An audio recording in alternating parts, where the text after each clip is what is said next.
Parliament যাতে truly যাতে বাংলাদেশের সমস্ত মানুষকে রিপ্রেজেন্ট করে সেটার দিকে সবাই একই ভাবে সুরে কথা বলেছেন। প্রত্যেকটা এডিটরই এই কথা বলেছে। ভারত ইস্যু নিয়ে কোনো কথা হয়েছে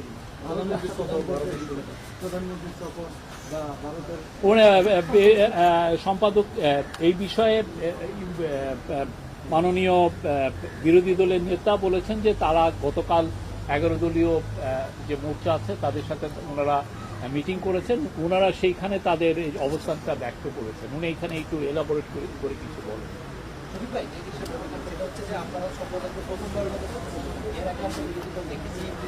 গণমাধ্যমের কাজ করতে গিয়ে নানা ধরনের প্রতিকূলতার মধ্যে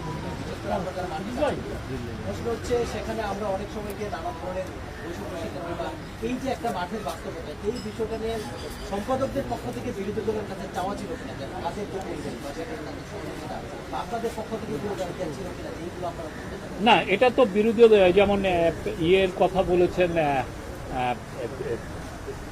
প্রথম আলো নির্বাহী সম্পাদক এই বিষয়ে একটা কথা বলেছেন জামাত ইসলামের পার্টির সম্পর্কে বা ওনাদের একজন ল মেকারের সম্পর্কে।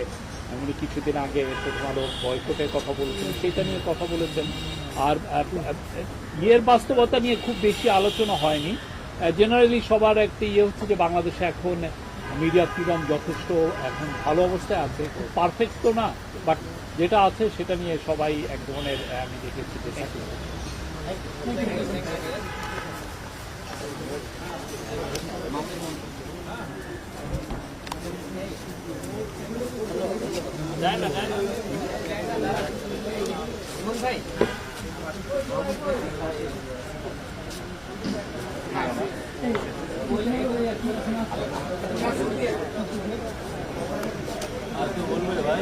ভাই